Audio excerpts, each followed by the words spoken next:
Hello, everybody. Here's another vulnerable, somewhat emotional video. Um, People ask me, why don't I date? And will I ever live again? Well, the thing is I used to be married, and he tore me apart. He was my first with everything besides kissing, and I gave him everything, and I loved him with my whole heart and soul. He tore me up. He ripped up my soul. And in the end, he turned out to be exactly what he was supposed to protect me against. He was supposed to protect me against the cruelty and the coldness of the world. He became cruel and cold. Um, Eventually, I guess after he thought there was nothing left to take, he seeked out another person. And when it came down, let me explain first. We were in an open marriage. Never in my never in my wildest goddamn dreams did I ever think that what happened would happen. He um he had a girlfriend, which I knew about and I was fine with. I thought it was going to be like this awesome thing, like where we were going to be friends and be a family. She was horribly verbally abusive. She said some of the most horrible things anyone's ever said to me in my life.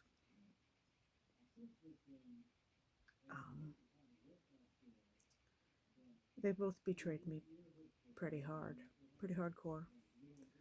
Um, well, when it came down to it,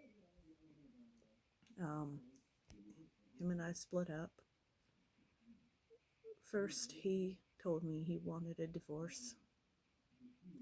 In the summer of 2020, I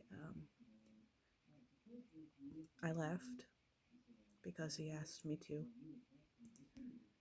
and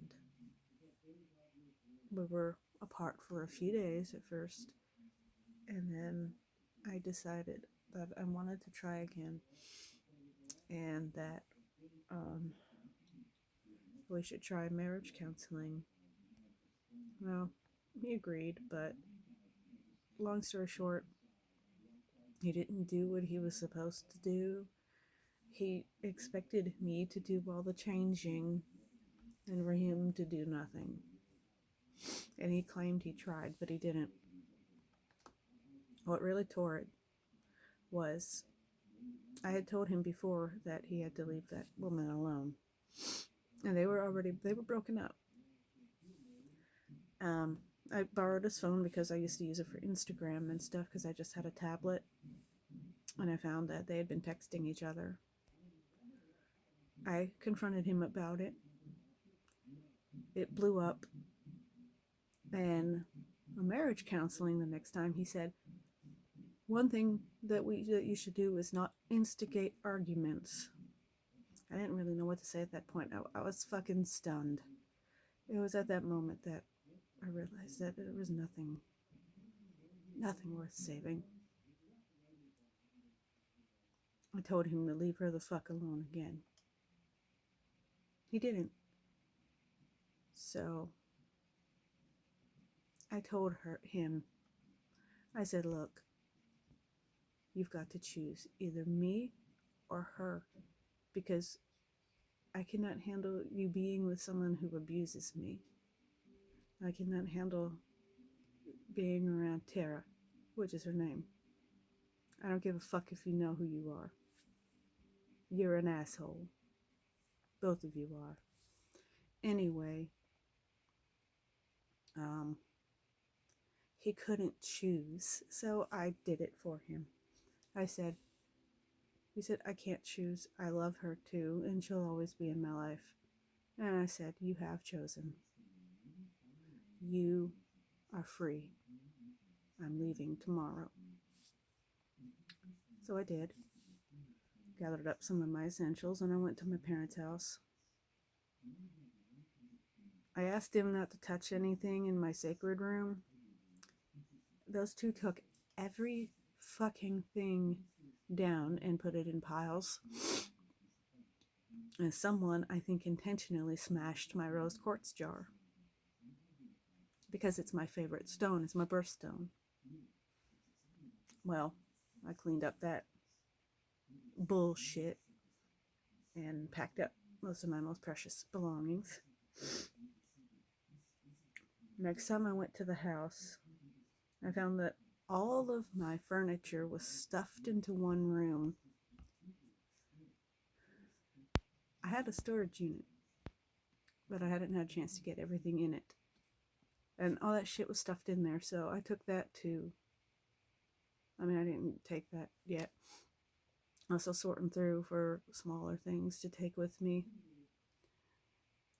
And things that I was going to put in my room, which is very small. So I took, that. I said, don't put the futon in that other room. He did, and it was all the way in the back with a bunch of shit. So, I pried that out. This is important because it's leading up to something that's horrible. So, last time I went to the house, that motherfucker put everything I owned that was left there on the fucking front porch. And I could not get into the house to say goodbye to our dog. Because at the time I didn't think I could keep him. And what do I hear from the back room when Fritz is barking at me? His mama? Shut the fuck up, Fritzer! I wanted to wring her neck. So, I sorted through my things like a wild animal on my fucking front porch. Not allowed into the house that we both legally owned. Note, I could have called the damn sheriff and got that girl out of my house. And forced him to let me in. But I'm a bigger person than that. So I left. But not before I screamed, fuck you, you two pieces of shit. And I left the property. I still had to deal with him after the divorce. Before the divorce was finalized, we had to sign the papers and, go through all that shit. And we had to do it twice because they sent us 2 sets of papers. So we thought we individually filled them out. That got rejected. So we had to do it again. Excuse me, I'm sorry. So we go to the courthouse, drop shit off. I still had to deal with him when I was doing things for disability because I needed income stuff. And we had to sell the house together after the fact. Stay tuned for part 2.